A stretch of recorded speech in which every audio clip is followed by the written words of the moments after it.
Howdy, all of you delicious people. I'm here today to review Smallville Season 2, Episodes 14 and 15. So, it feels like between Episodes 14 and 15, there was a break taken from the show, because obviously it feels that Episode 14 is to tie into a number of previous episodes, whereas 15 is just its own thing. There's no connection to prior episode. And also, you have those magical combination of words that people end up keep saying in this episode, where it's like, oh, when did this happen? A couple of weeks ago. And then you're like, oh, okay, so there must have been a break happening between the show, because obviously it seems that everyone forgot what happened in episode 14, especially when we have Lex, who makes his way to the Kent farm. And in episode 14, we had Clark telling Lex, like, if you know what was good for you, you would stay away from me. And then in episode 15, Clark is immediately going to the Kent barn, or the Kent farm, to work there, sleep there, live there. And I'm like, what is the gap between episode 14 and 15? Isn't that a day in between?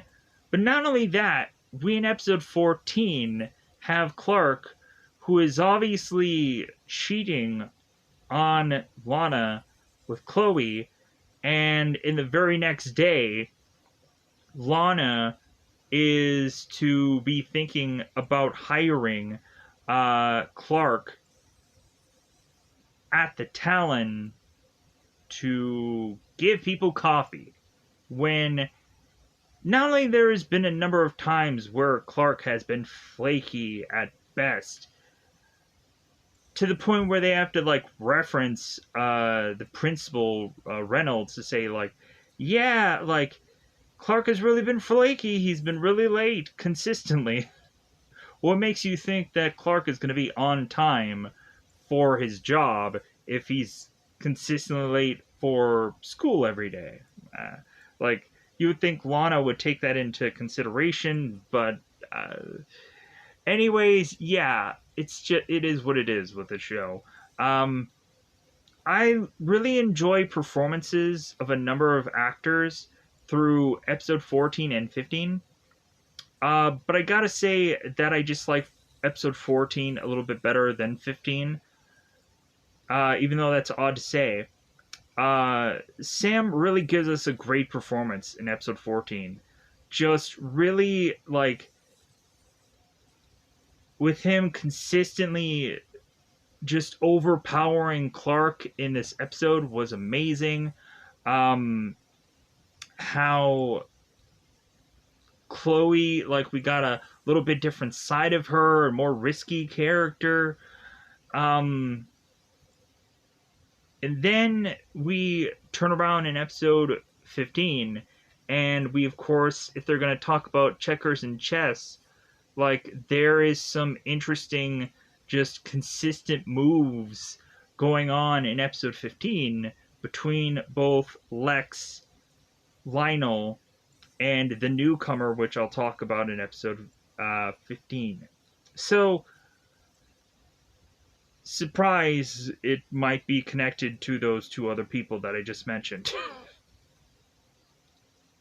Maybe even biologically. So, with that said, let's go on into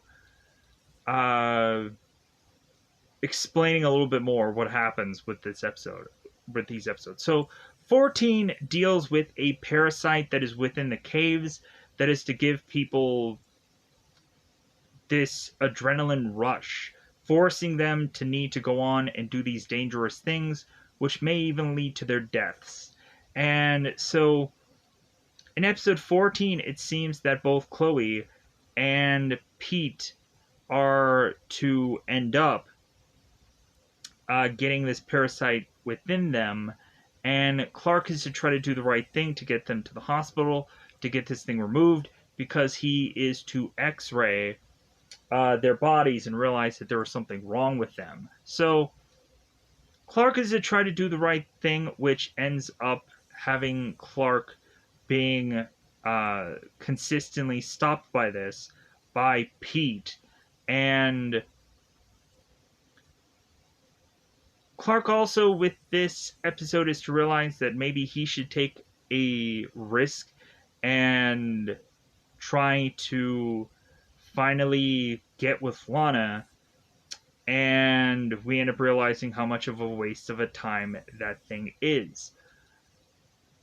To have something to waste time in the beginning of the episode to not pay out later whatsoever for the 18th time. But like the whole parasite thing is the focus, of course, within episode 14. So, episode 15. I'll kind of divulge what technically happens in this episode. So, come to find out, they're in Edge City, I'm assuming. Even though it looks like Japan. We have a character named Lucas who is to be found by Lex Luthor. Lex Luthor is to go on and bring Lucas back to the Luthor mansion, and it seems that at first Lex is to finally put the boots to his dad, because if we remember in the Suspect episode, Lionel has figured out some way to take control of what was to be Lex's, so that way it would give Lex a motive to want to kill his own father. So in episode... So I guess that might be the only connectional thing between other previous episodes. But so Lionel is to go on and have his own chess maneuver when Lex is to bring in Lucas.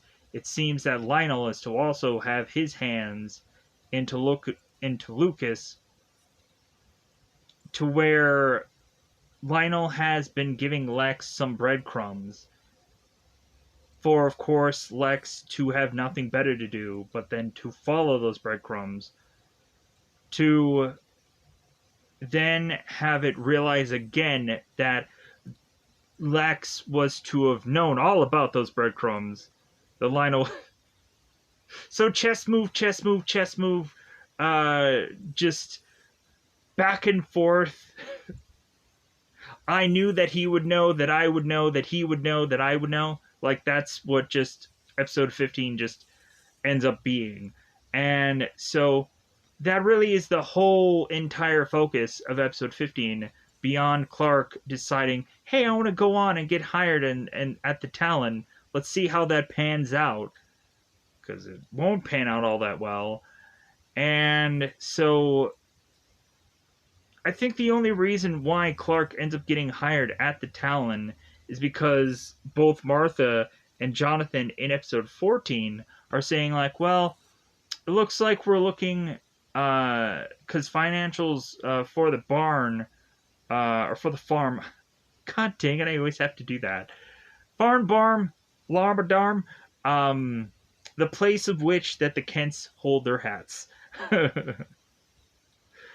It seems financials are going so well that supposedly Martha and Jonathan in episode 14 are thinking about Clark's future and thinking about possible scholarships, or that Clark could possibly go on and have things work out for him as far as colleges go. From what I remember, I think Clark does at some point get a football scholarship, but then he declines a football scholarship because of reasons that a whole entire episode will get into, and I won't get into that now, because I'll save that for later. And why is Clark getting a full football scholarship when he doesn't play football right now? We'll also get into that somewhere down the road when we have Jensen Ackles be added onto this show. Jensen Ackles is on the show? Yeah, somewhere down the road. We'll get to that. But anyways, I think it's about that time to just get into spoilers about this episode. Because I'm really creeping into a number of seasons down the road. From what I remember. Anyways, so with that said, let's double five this bad boy up. It's that time, yet again. Let's go into spoiler time. Spoiler time, it's about that time you can do spoil these episodes. So, episode 15 starts off with re-referencing stuff that happened in previous episodes. So, we of course have both Pete and Chloe that go on to the rave that's in a cave. So, Pete, it seems, is to want to protect these caves and not feel that it's right that people are trying to have a rave within this cave. And we, of course, have Chloe who's telling Pete, hey, lighten up. And Pete here is to reference about Kyla, the girl who had died in previous episodes, to have Clark want to consistently be at these caves non-stop to try to figure out the secrets, because Clark also just has to figure out these secrets anyways because they lead to his Kryptonian heritage, possibly. That's a big yes. Anyways, so we have, of course, Pete and Chloe that are to go into this cave, and Pete is trying to go on and police everybody that is doing anything in this cave. As we have a number of people that are getting far too close to one of the drawings, Pete is trying to push them away, and Chloe ends up going on and telling the guys, like, well, hey, if you stay too close to this part of the cave, the like it'll ruin your clothes. And they're like, oh yeah, like I'm not gonna be that close to that then. And Chloe's like, yeah, get him where it hurts. So we all of a sudden are to spot a character named Travis George. Randomly, they just add in this episode. And I'm like, you know what, I like continuity when they'd have like a certain character who is in one random part of the episode and then we realize, oh my god, he's in this episode. Isn't that cool? No, like they just kind of plop rando characters to be like, what the fuck? But I guess that all comes down to casting, and there are certain people that end up getting involved in casting in this show. And so, hey, like at certain times, like just take with what you can get. So, some people who may just be background characters at some point will be into the forefront, and yada yada yada. So, we have Travis George, who goes on and kisses Chloe, and we have Chloe going on and saying, Travis, you kissed me. And Travis is like, well, yeah, I've always ever wanted to take a shot with you because I really liked you. And so we all of a sudden have Travis who's climbing this this metal apparatus. And here's the goofy thing. It feels like this metal thing that Travis is climbing on. I'm like, man, we have used this kind of structure like so often in the show. Every time we have to like have like a science lab or like they build this kind of structure all the time.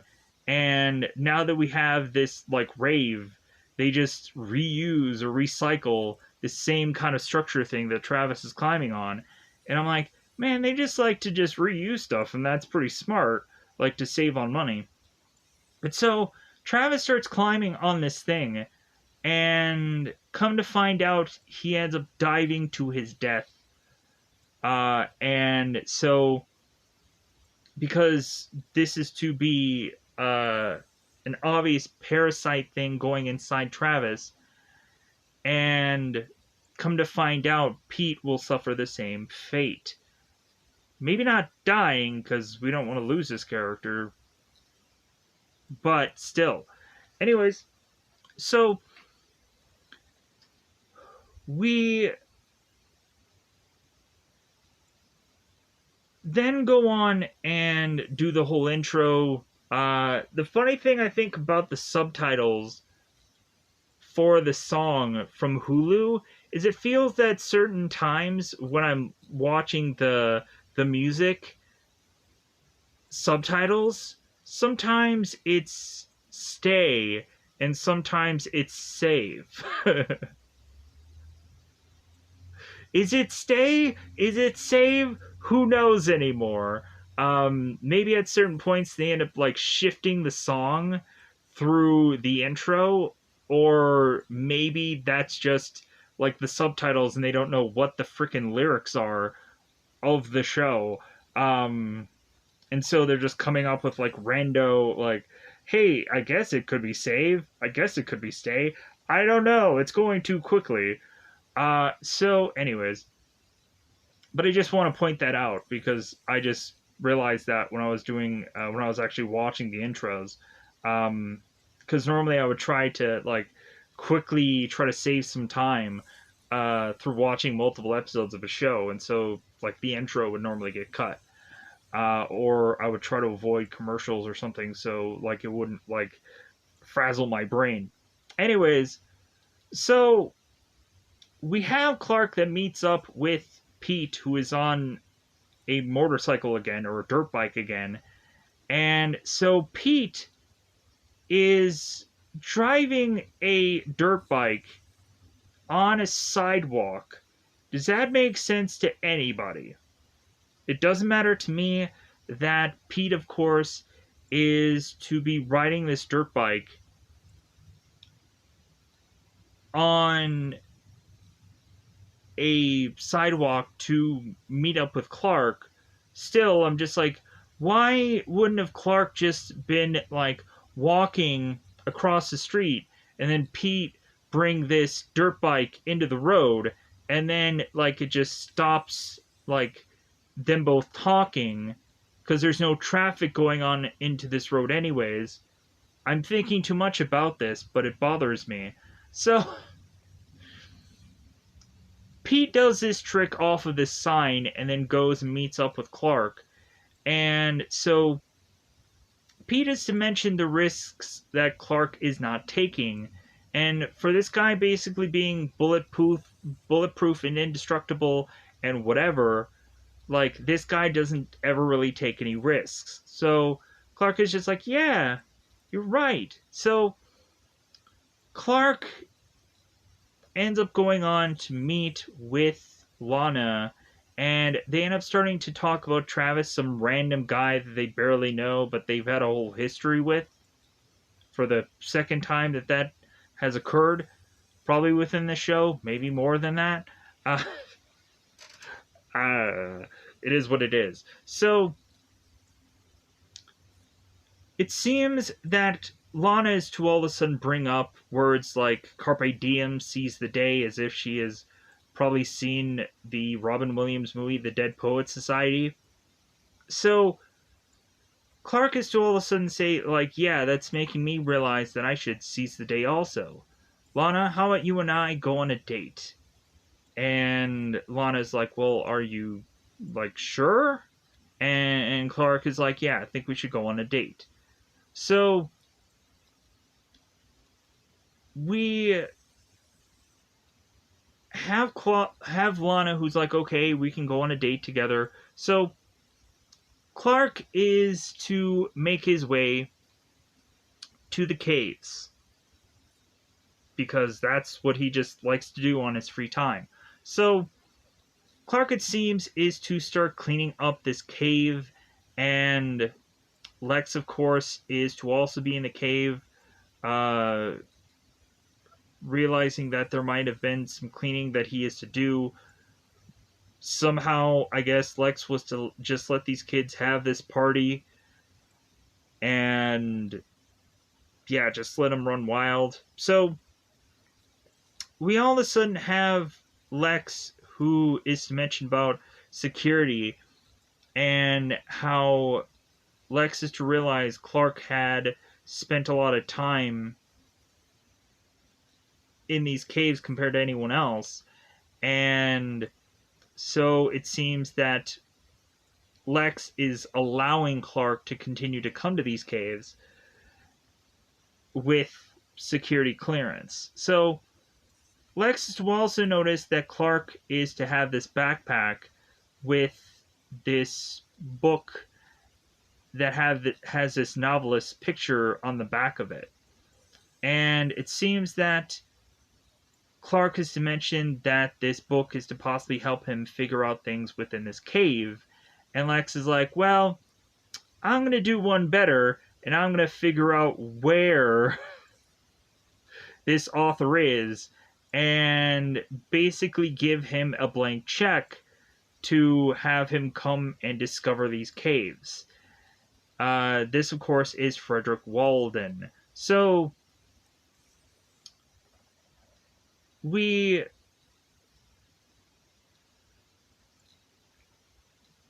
have Clark, of course, go on and continue to be with Pete at points in this episode. And Clark is to realize, it seems, that Pete is in danger. As Clark is to, I think, end up talking to Chloe, and Chloe is to mention how Travis could have possibly had this injection into his neck, which was to lead to his death. And there seems to be a number of occurrences of people getting these adrenaline kind of things, which lead to their death also. It seems that Clark is to realize that there may be a connection here with Pete going on and doing these tricks on his motorcycle. And so Clark is to try to do the right thing here and find Pete and try to get him to stop, which leads, of course, Clark to find Pete jumping on top of this car, trying to just stop right in front of this bus, to have Clark use his super speed to grab Pete and kind of drop him onto the ground, having him be safe. And when Clark is to try to stop Pete, Pete is to want to reveal Clark's secret to everybody. But it's like, hey, if you touch me, I'm going to tell everyone your secret, Clark. And Clark is to just be like, oh, like, what should I do here? But Clark is to try to grab onto Pete, and then Pete starts yelling that Clark is to be an alien. And that's when Lionel finally comes out of the shadows and is to say to Clark, it's like, well, Clark, I knew this whole time. Sheriff, arrest him. And the show ends. The show ends. Clark goes to prison, and Clark always does the right thing, so he doesn't want to get out of prison. And so they figure out that he's an alien, and Lionel at some point goes on to use Clark for evil purposes, and that's just how the show ends. No, but wouldn't that have been funny?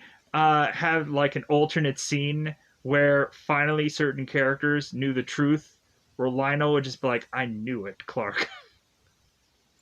I knew you were an alien. I just finally needed someone close to you to tell me the truth this whole entire time. Because we already had Lex that ends up turning to Frederick in this episode, and Lex is to tell Frederick, it's like, hey, give him full access to these caves, because it seems that Clark knows a lot more than he's really telling us. So, like, yeah, we had that whole scene. So,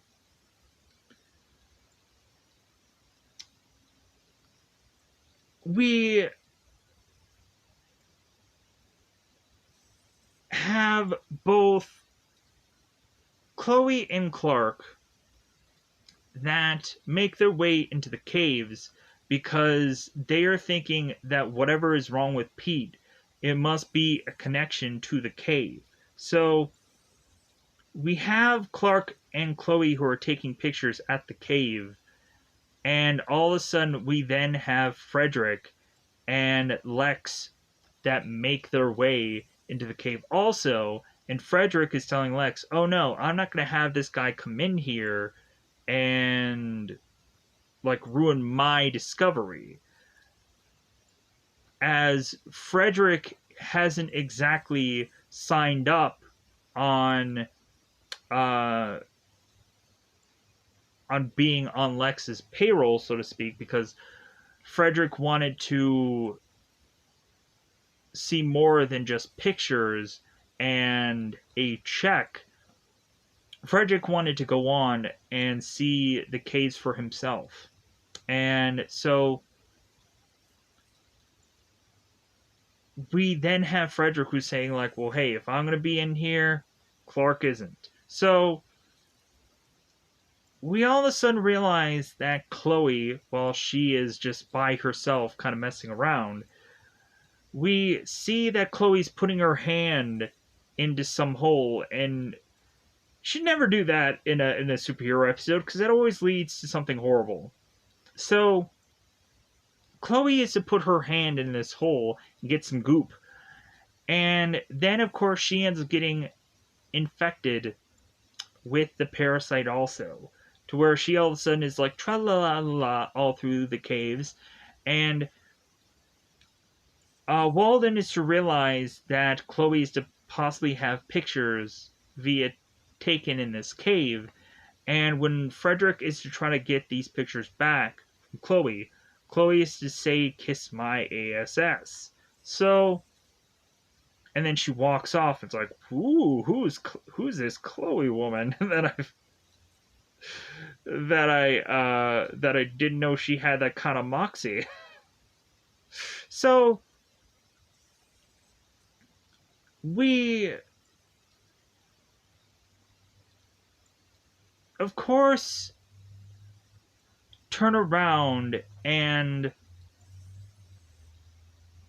Clark is to be so focused on trying to help Pete that Clark then is to have to go to the Talon to talk to Lana, telling her that I'm sorry, Lana, but I have to focus on Pete right now. There's something wrong with Pete, and he needs to go to the hospital, and like I think we have to have a rain check on our date. And Lana's like, well, no, that's fine. Like, if there's something really going on with your friend, like, I can't stand in the way of that. And Lana also probably figured, like, well, I should have known that Clark would do something like this anyways. Why should I be pining away for a love that will probably never happen? So, but then all of a sudden, we turn around and have Pete that shows up at the Talon because Clark was to tell Chloe, it's like, well, hey, how about you have us meet up so that way I can go on and get to Pete, because when Clark ends up talking to Pete, Pete ends up using green kryptonite and is to have this kind of iron little chest thing that he has the kryptonite in, and Pete is to realize, yeah, with all that power that you have, like, I'm gonna make you like fall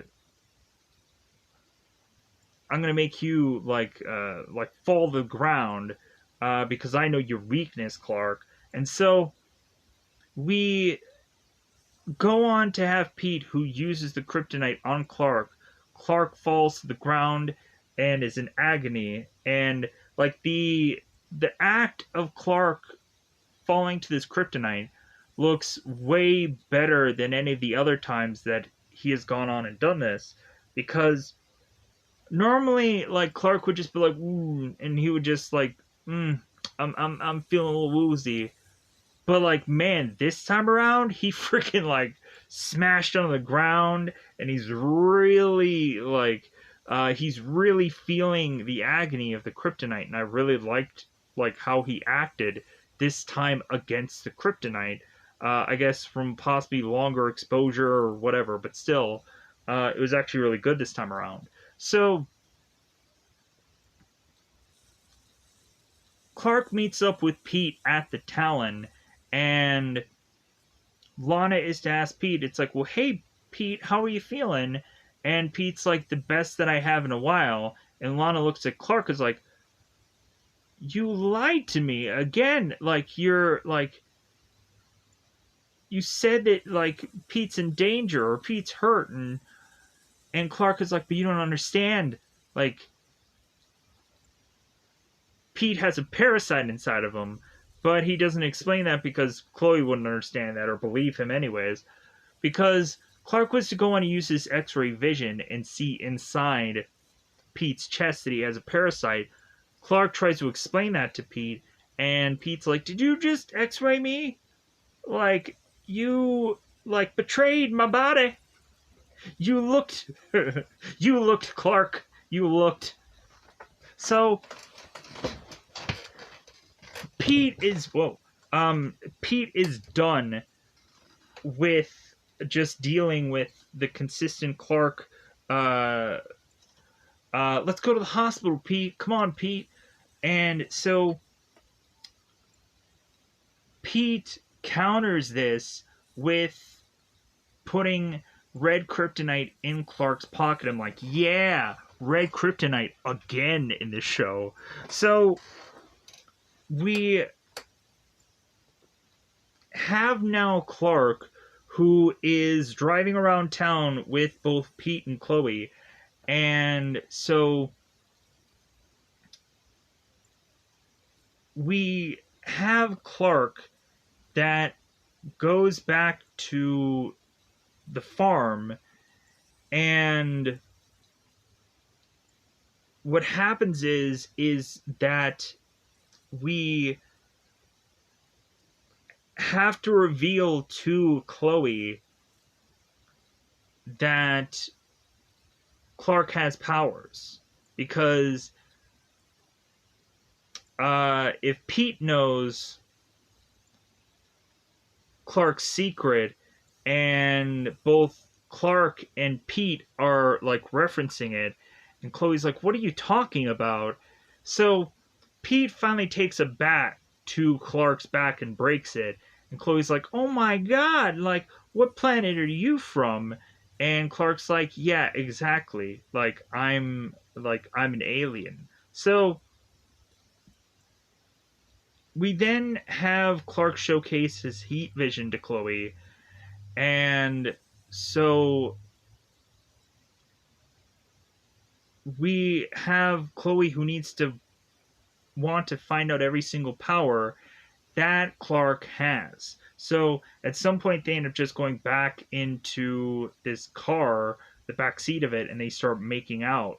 And so Chloe is telling Pete that they need to go to the Talon, so that way Chloe can throw this into Lana's face about both Clark and Chloe making out and being an item. We also had where Lex was to make his way to meet up with Clark at the barn. And that's when Clark is to say, it's like, well, hey, if you knew any better, you would stay away from me. And Lex is to go on and talk about the caves, and Clark is to mention, it's like, well, like, I'm gonna get full access into those caves whether you like it or not, whether this uh, this author wants it or not. Like, I'm gonna be in there all the time, no matter what you say. And so we have some like friction between the two characters, but that somehow quickly gets resolved within the following week for some goofy reason I don't understand. So, but then also we turn around and we have Lex who's to tell like uh Frederick to give him full access anyways because Clark seems to know more about these caves than he's leading on. And again, I still don't understand the connection between any of that from previous dialogue that both Lex and Clark have. So we have Lana and Chloe at the Talon, and we have this waitress that is telling like these two like, "Hey, get a room," and we have Chloe who's asking for this waitress's manager, which is going to be Lana. So both Chloe and Clark are making out, and we have them playing strip poker with pretend cards.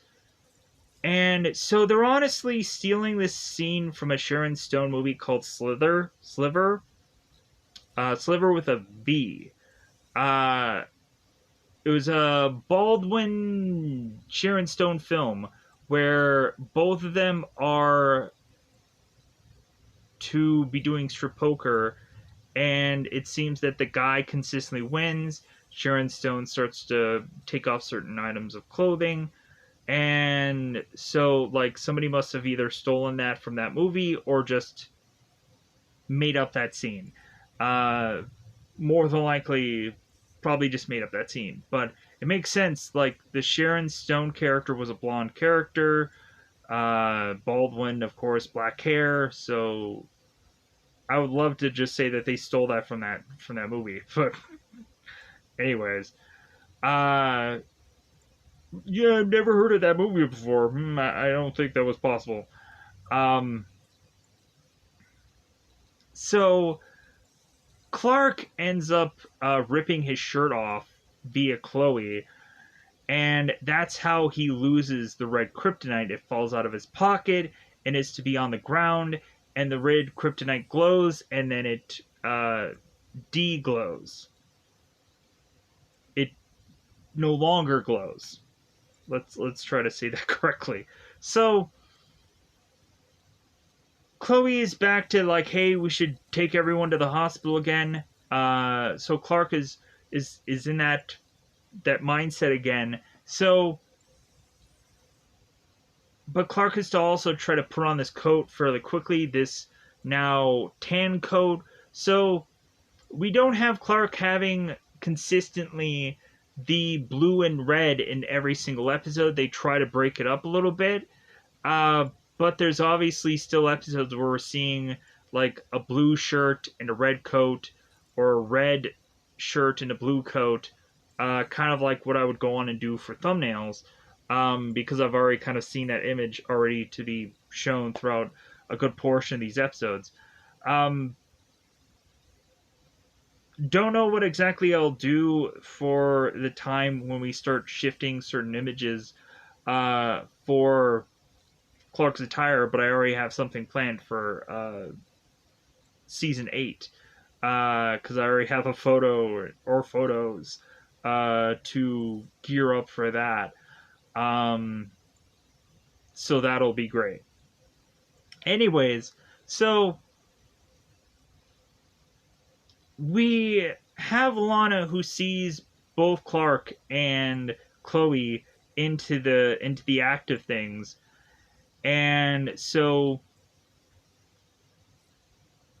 we again play off that Clark is to say that's like, well, hey, you don't understand what was going on, and Lana's like, we've already been through this before. We've already been through the red kryptonite phase, Clark. You can't be someone else all the time, Clark. You, yeah. So we have Clark who made his bed forcibly, and now he has to lie in it. So we run off to have Clark, who is to now have to chase down both Chloe and Pete, who has taken Pete's car and have decided that they no longer need Clark to jump this gap that they're going to try to jump, that they think that they'll be fine. So, because supposedly what the idea that Pete had was that they were going to jump this gap, and if they don't make it, Clark will just catch them. So, it seems that when Chloe and Clark drive off this gap, they don't make it, they start falling, and Clark is to pull an Iron Man and catch this car, and then is to drop it and say, it's like, okay, like, your guys' joyride is over. So, the next thing we end up seeing is both Chloe and Pete, who are both in the hospital, but we only focus on Chloe, which is kind of weird. We honestly should have focused on Pete, but again, the whole love triangle thing going on between Clark, Chloe, and Lana just still has to be there, more focusing on that than Pete. But we'll get to Pete a little bit later. So, we have, of course, Clark, who goes to talk to Chloe about her parasite, and Lana's like, well, do you think I could get a picture of that? And Clark is like, no, you don't want a picture of that thing. Come to find out also, Lex was to also get a specimen of this parasite because Frederick was to find it in the cave and was to freeze most of it, but they also had live samples, and Lex was to keep some of them and say that those things were alien in origin, and so on and so forth. But so they ended up pulling out this parasite out of Chloe, and so Chloe is to be okay now. And so I guess from other people, the parasite ended up just leaving their body and then died probably shortly thereafter. Whereas, like, these parasites ended up getting out of certain people's bodies and then, I guess, died because they needed their host to survive. So, Lana then meets up with Chloe to want to talk to her, and Clark is to apologize to Lana, and Lana's like, I just don't want to hear from you, Clark. So Lana then talks to Chloe, and Chloe is to say, it's like, well, hopefully this didn't like ruin the chances of you and Clark dating. And Lana tells Chloe, it's like, well, those chances were already ruined because I saw Clark going on and making out with another woman. And Chloe's like, well, who? And Lana's like, well, no one that I recognized. Even though it was Chloe, it was a different Chloe. Because Chloe doesn't remember anything. Like, she doesn't remember Clark having powers. She doesn't remember making out with Clark. So, this is again going to be another time where Chloe was to make out with Clark and she doesn't remember it for the second time. But luckily, Chloe wasn't knocked out and then forgot everything, like that tends to happen a lot in the show. Clark, I don't remember anything from the last, I don't know, however it was when I knew you had powers, Clark. Luckily for me. So, because Clark is to ask Chloe like what she remembers, and like she remembered her being in the cave, and then she remembered like talking to Clark after the whole surgery, and so it's like, oh, so you remember nothing? And Chloe's like, yeah. So Also, with episode 14 here, we have Clark who makes his way to Lana at the Talon with a rose and a pizza box. And so Lana's like, "What's this?" And Clark ends up saying that it is an attempt to apologize. And Chloe's like, "Well, no. Like, I'm not just going to accept this." And Lana ends up taking the rose and she sniffs it, but then she chucks it into the trash. So we start to realize that, like, Lana is to tell Clark more and more with these episodes that, like, nothing is ever going to change between the two of them, and that they should accept that. So now let's go on into we have Clark talking to Martha and Jonathan about Pete knowing Clark's secret, and it really did a number on Clark on this episode. And Pete is to come in and to apologize and just be like, "Well, like, yeah, like, I'm like so sorry about what all happened," and they're just like, "Well, like."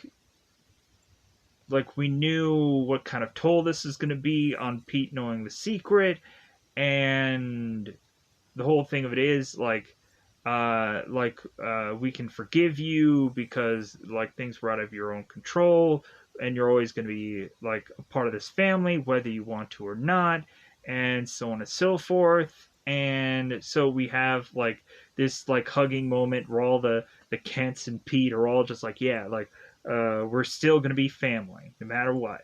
So, and that was a feel good moment. That was a one good thing to end episode 14 on, even though it might have not have ended that way still. Because I'm just tired of, like, Clark and Lana scenes ending every single episode.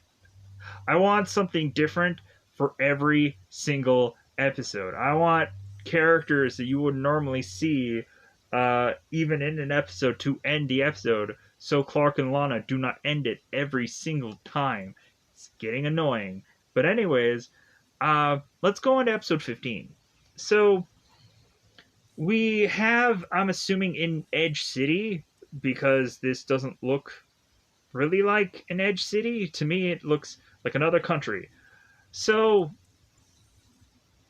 we have Lucas, who it seems is to not only be evening out some bid, but is to also raise this other card player, because it seems that Lucas is to have a big hand or he's bluffing. And if we've already had poker in the last episode, we need to have poker again in this episode. That could be the only connection, really. So we all of a sudden have the other card playing man that is to say, it's like, you know what, you've been playing really well, suspiciously well all night. What's going on here? And come to find out, the guy that is working with Lucas is to, I think his name is Dirk, is to have somehow, like, figured out a way to help out Lucas. So we come to find out that Lucas is cheating, so guns are to become ablazing, and we then have Lucas, who is running like a madman to try to get out of here. He jumps onto this obvious Japanese motorcycle, and he makes his way to Lex, who has his car, who's like, "Hey man, let's get out of here." So, because the only reason why I say that Lucas and Lex were in Edge City is because supposedly Lex is to mention about all of the dangerous people that might be coming after Lucas from Edge City. And so I'm like, but doesn't this look like Japan, though? Doesn't this look more like Japan? That's what it just kind of like, is that what Edge City looks like, I guess? I don't know, I guess I've never seen Edge City all that much. So we cut to the intro. So we go on into this episode, and I'm immediately kind of gapping here about what all is kind of going on in these episode in this episode, because I clearly knew what everything was happening in the last one, right? So we have another. Oh yeah, we have Clark that is to speak to Lana about working in the Talon, and we go on to, of course, have Lana's like, really? Like you? And Clark is just like, well, yeah, because in the last episode, Martha and Jonathan were talking about Clark's future and how he could possibly have a scholarship or something like that. So Clark is looking to possibly get hired, and we have Lana who says to Clark, it's like, well, there might be a better position for you at at other places, and Clark is just like, ouch.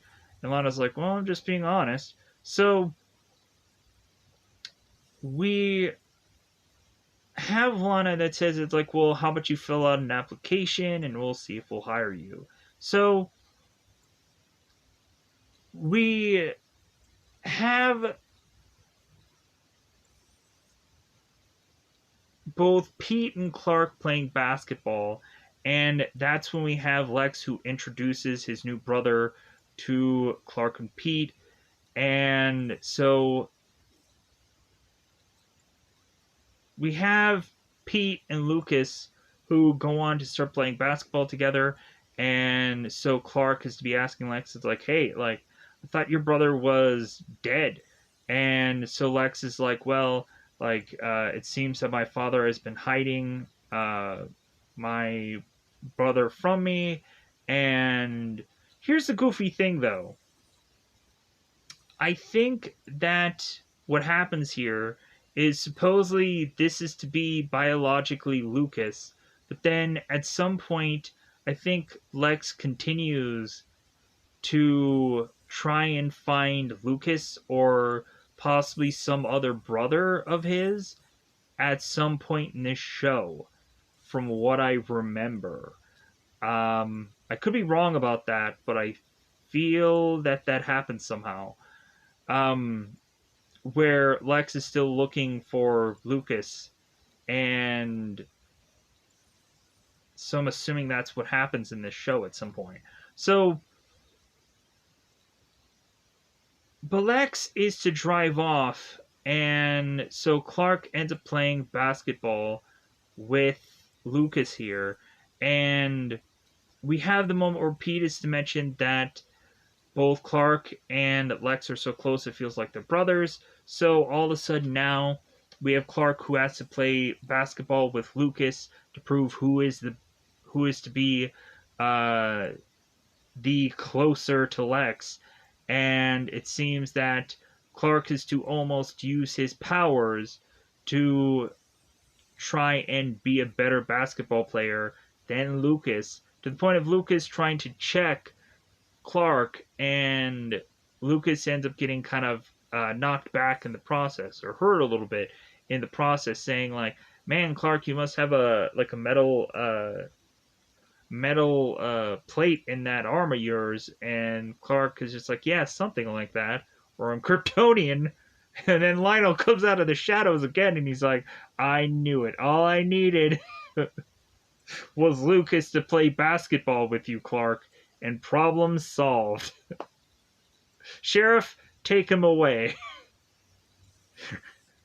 I'm having fun with this whole Lionel idea. Just come on, just do something funny like that. It'd be great for the show. So we go on to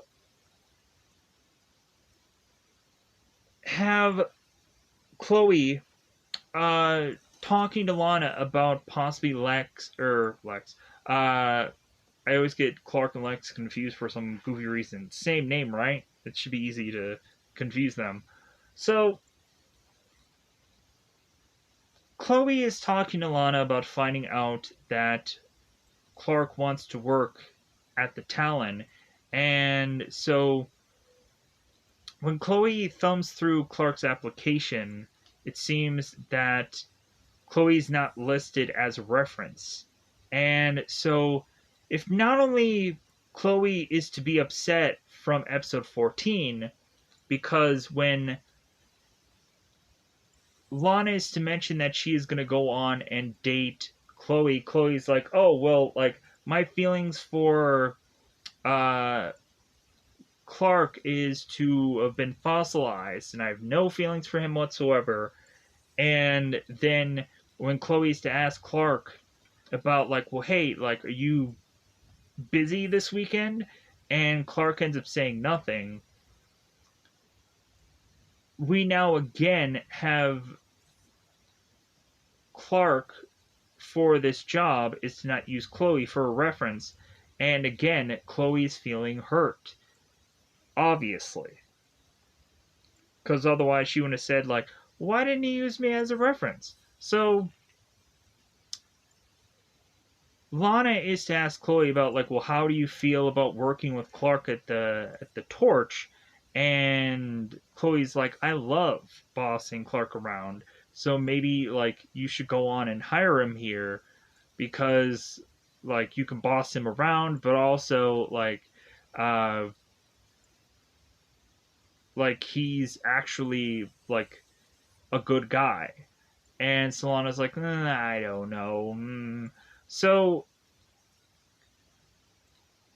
we have Clark, that of course, yeah, uh, I'm trying to figure out here. Um, no, let's skip the Clark thing. Um, Lex, Lex is to go on and talk to Lionel, of course, about, like, well, hey, like, now that we do have Lucas here, it seems that there's also going to be some possible changes because it seems that if Lex can team up with Lucas, he can go on and stage a coup to get Luthor Corp back on Lex's side. And so I guess there's certain kind of percentages of Luthor Corp that can be divvied up via kind of other sons. So we have Lex who is trying to tell Lionel, it's like, well, hey, like, your time at Luthor Corp is up. But then all of a sudden we start to realize that things have changed. That instead, Lionel is telling Lex, it's like, well, hey, like, you know what? I already talked to Lucas about this weeks ago before you even met with him. So instead of Lex and Lucas taking control over Lionel, Lionel and Lucas is going to take control over Lex. And because since Lex is to think that he was to have pulled one over on dear old Daddy, Daddy's going to do the opposite and kick Lex out of the mansion. Because everything that Lex owns, Lionel now owns. So we have Lex who is forced out of the farm, and so now Lex shows up at the Kent farm asking for them to take him in, which of course they do. So we then go on to have Lex doing a number of farm chores, and Jonathan is to pick out the worst ones for Lex to do, and Lex does all of them without complaining. And so Clark at one point is to want to give Lex tips, but it seems that Lex is to take easily to being a farmhand.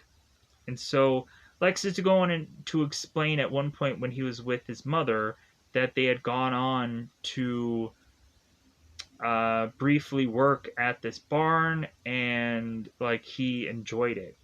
And so I guess every time that Lex goes to the Kent farm, like he is kind of reliving those moments of enjoyment. And so the best thing that I think also comes out of this episode is when we finally have Lex talking to Jonathan, and Lex is thinking about moving on and going back to the way things were.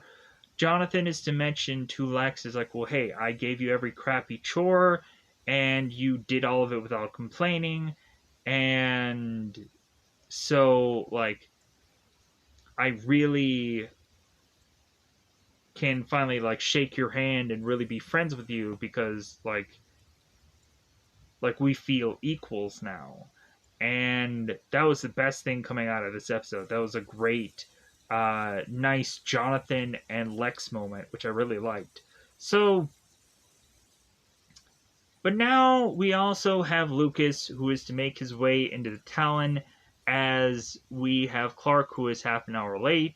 Um, and of course, he's going to be half an hour late because he was already late for school a number of times, as his parents were to say, like, hey, his Principal Reynolds is calling us, like, thinking that there is something going on at the farm that, like that Clark is consistently late for school for. And Clark would say, like, well, I spent so much time at the caves. And Jonathan's like, well, like, you know what? I think I should ground you to kind of keep you grounded so that way you can focus on your studies. And then Clark is to mention about the Lana date, and Jonathan's like, oh, yeah, like, maybe I should cut him a little bit of slack, but still. So, anyways, but going back into 15. So, Lucas shows up at the Talon and is to mention it's like, well, whatever is Lex's is to now be Lucas's, because Lucas is to now go on and take control. And so Lucas wants to turn and fire Clark for him just being half an hour late, and Lana is to say it's like, well, hey, if you're gonna fire Clark, you're gonna have to fire me, and you can't fire me because Lex and I were partners, and I'm and Lucas, you're not my boss, so on and so forth. So we have Lucas, who is to kind of just be like, well, I guess I can't have much control of this Talon as I'd want to, but I'm going to try to go on and get rid of the Talon.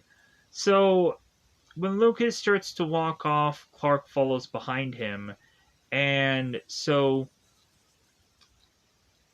come to find out, Lucas is to be in much more in trouble than we are to think, because when Lucas is to realize that he is to start having control and that Lionel will accept him with this family and try to get rid of Lex,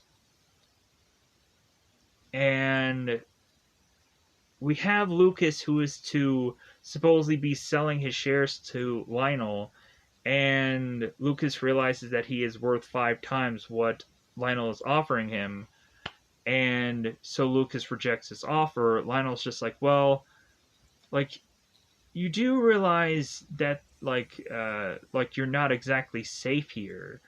And Lex will also make that point to Lucas. It's like, well, like, with what you're kind of doing here, like, you realize that, like, Lionel doesn't have your best interest at heart, that, like, if you don't go on and play ball his way, like, he's going to, like, strike you out. He's gonna, like, he's gonna get to you. He's gonna get rid of you if you don't play ball. So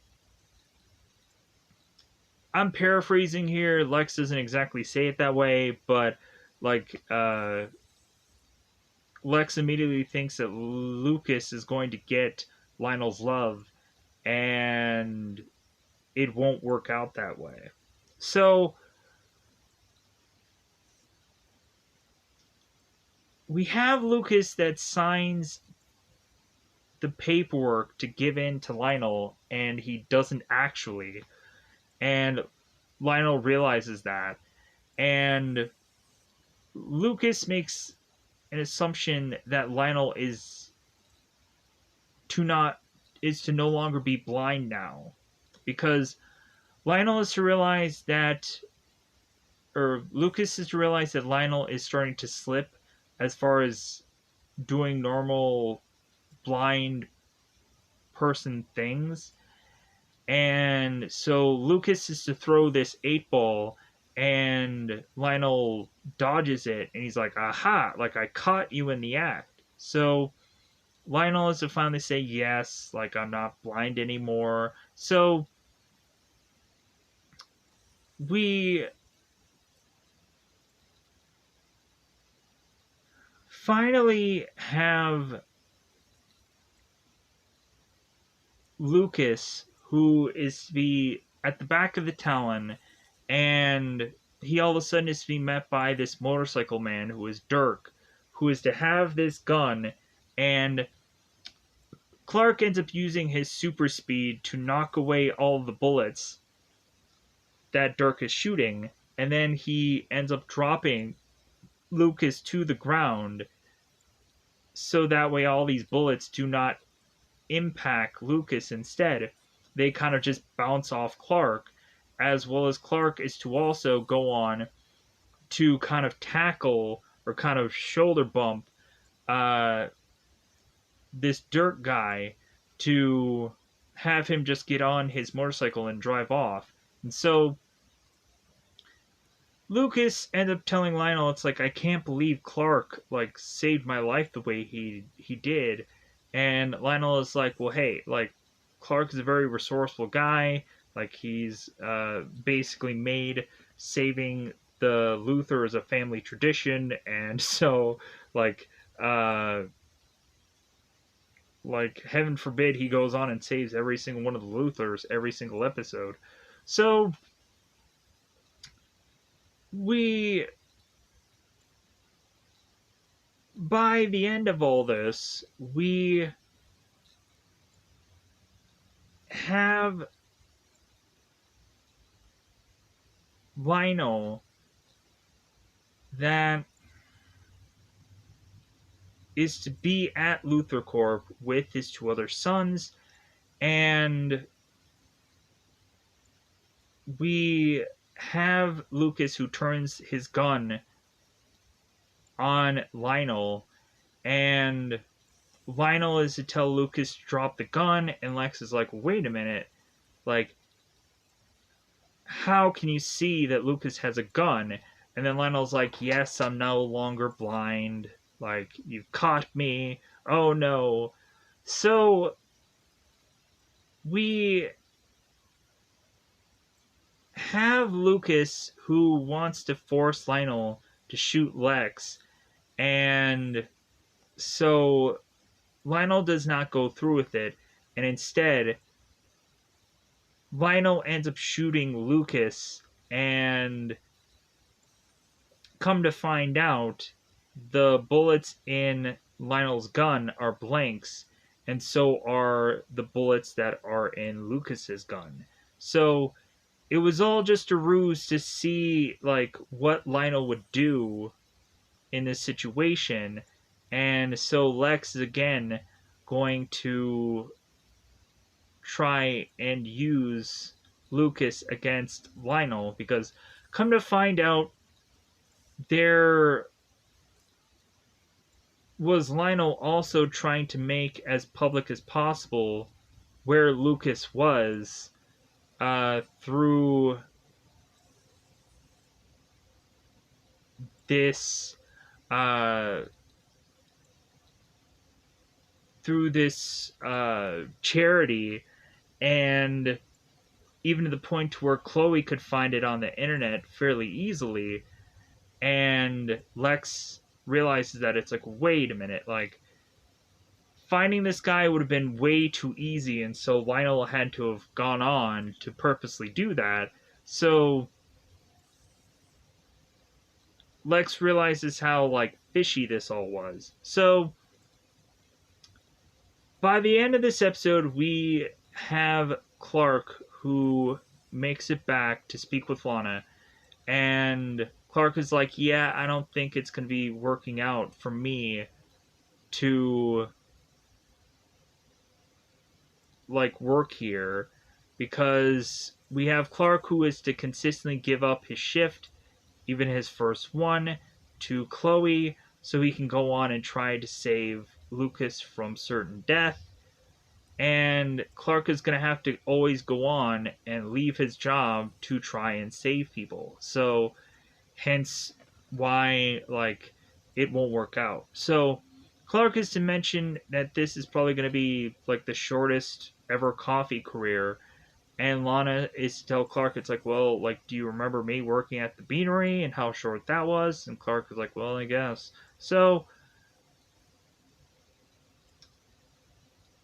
We so we have Clark talking to Lana and mentioning how nothing is ever going to change between the two of them. And so I think also we have Clark having another thing of dialogue between uh, someone else, but I'm not quite sure what exactly that is. But I don't think it was Lana. It might be Lex. It might have been like a dialogue between Clark and Lex for how Lex, of course, is to. Oh yeah,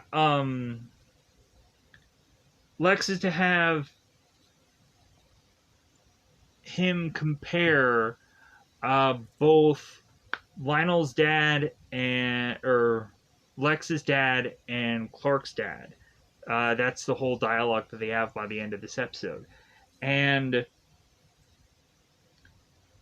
oh, we also had the moment when Lex and Jonathan are to kind of finally shake hands and seem to like be at even kill with one another, and then Lucas ends up coming in, bashing Jonathan with this gun, knocking him down, and then Lucas is pull a gun on Lex to get him to uh, go with him to then have Lionel pull the gun on Lex. But yeah, so Lex is to mention at the end of this dialogue when he's talking to Clark about how Lionel may go on and rule this world, but uh, like Jonathan is going to go on and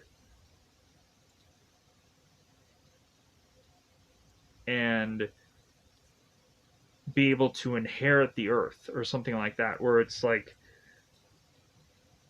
Lionel won't be able to live forever, but like a guy like Jonathan will be able to.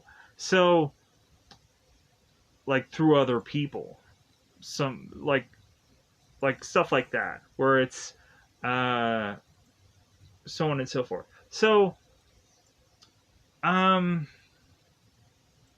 oh, we also had the dialogue between Lex and Lionel about the frog and the scorpion. How the frog was to go on and cross the pond, and then the scorpion ends up stinging the frog because it was in his nature, and they end up having that whole dialogue, which I thought was fun because I remember that story because I remember them doing it in Robot Chicken for whatever goofy reason. Uh, so yeah, I think other than that, I think everything else is to, in some roundabout way, be covered. Let me know the dialogue that Lex and Clark was to had. I hugely paraphrased that. You can do the whole dialogue, and that's great. Really, at some points, it's just goading out comments. At some point when I'm just like, yeah, I'm not big on dialogue. I hate it when we have heavy amounts of dialogue in an episode or a show, because I always try to skip to just like, what is the next event? What is the next thing that goes on? Um, and then I'll like mention or re go through um certain things, but I'll mostly focus on just what is the next event, what is the next thing. So with that said, I think I'm just gonna focus on just calling this a day. So thank you for listening to me. Thank you for going on to watch this series. For how many number of times that I've touched my face throughout this one episode, uh, but jokingly. I don't know. I had also like this bug just kind of flying around uh, during this whole video or during this whole time that I was trying to do this video. So I was kind of a little distracted just be watching a bug fly around.